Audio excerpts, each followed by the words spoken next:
You are watching Grace Television.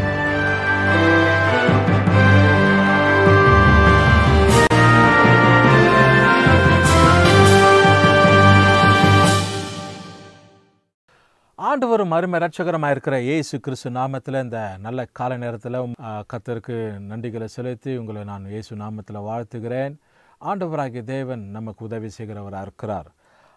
விசேஷமாக இந்த grace தொலைக்காட்சியின் வாயிலாக மறுபடியுமாய் இயேசுவோடு பேசுகிற நிகழ்ச்சியில் உங்களை சந்திப்பதில் மிகுந்த மகிழ்ச்சி அடைகிறேன். ஆண்டவர் ஒவ்வொரு நாளும் நம்மை புதுப்பித்து பாதுகாத்து நடத்துகிற தேவனாக இருக்கிறார். கர்த்தருடைய கரம் பெரியது.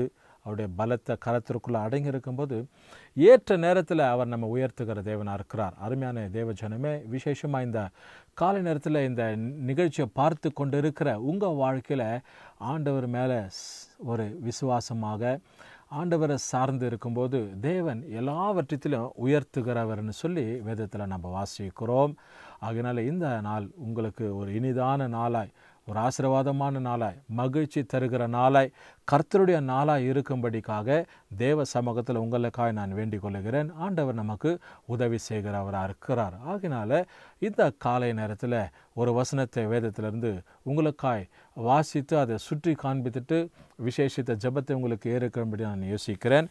ஏசாயா எழுதின தீர்க்கதரிசன புத்தகத்தில் 49வது அதிகாரம், the book of Isaiah chapter 49 verses 16, 16வது வசனம் இப்படியா சொல்லப்படுகிறது. நான் உங்களுக்காக வாசிக்கிறேன் பாருங்கள். ஏசாயா 49:16 சொல்லப்படுகிறது. இதோ என் உள்ளங்கைகளில் உன்னை வரைந்திருக்கிறேன், உன் மதில்கள் எப்போதும் எனக்கு முன்பாக இருக்கிறது அப்படின்னு சொல்லி வேதத்தில் நான் வாசிக்கிறோம். Behold, I have graven thee upon my palms of my hands, thy walls are continually before me.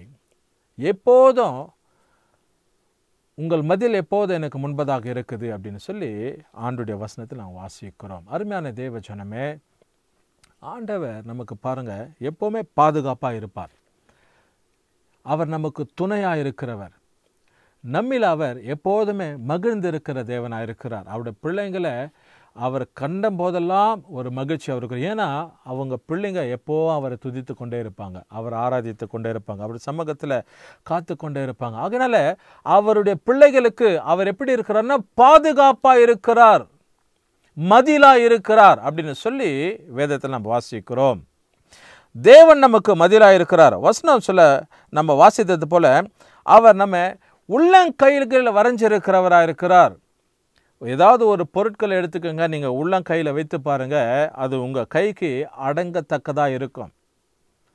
அந்த அடங்கத்தக்கதான பொருட்களை நீங்கள் கைக்குள்ளே அடக்கி கொள்ளும்போது ரொம்ப அடக்கமாக அதை பிடிக்கிறதுலே ஒரு மகிழ்ச்சி இருக்கும், நமக்கு சந்தோஷம் இருக்கும். அப்படி போல் ஆண்டவர் தம்முடைய பிள்ளைங்களை உள்ளங்கையில் வரைந்திருக்கிறார்னு சொல்லி சொல்லப்பட்டிருக்கிறது. He has engraved, வரைந்திருக்கிறவர். ஆங்கிலத்தில் சொல்லப்படுகிறது engraved, அப்படியே பதித்திருக்கிறது.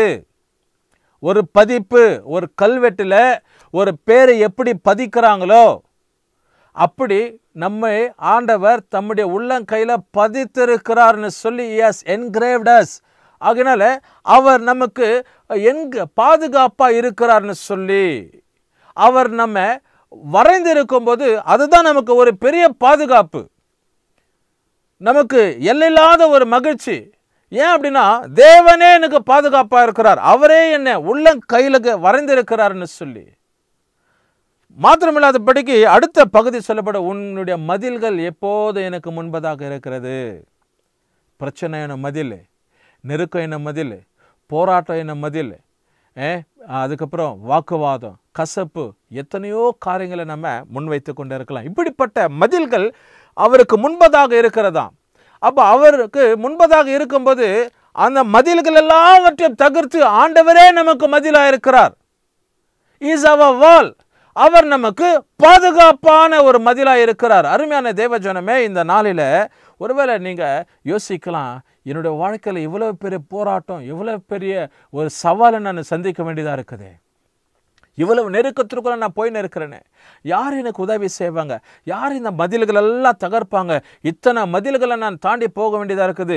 பிரச்சனை என்ன மதில் இருக்குது, வியாகுலம் என்ன மதில் இருக்கிறது, இதற்கும் கண்ணீர் என்ன மதில் இருக்குது, கசப்புங்க, வைராக்கியம், பல நெருக்கமான மதில்கள் நமக்கு முன்பதாக இருக்கிறது. எல்லாத்துக்கும் மேலாக வியாதி என்கிறதான ஒரு பெரிய மதில்கள். பாருங்க, இன்னைக்கு இந்த காரியங்களெல்லாம் சந்தித்து எந்த மனுஷனாலும் நிம்மதியாக இருக்க முடியாது. இப்படி போல மதில்களை பிரச்சனைகளாய் வைத்து யாரும் நிம்மதியாக இருக்க முடியாது. அதனால தான் வசனம் சொல்லப்படுகிறது, தேவன் தம்முடைய பிள்ளைகளை அவர் பாதுகாக்கிறார். அவருடைய பிள்ளைகளுக்கு மதிலாய் இருக்கிறார்.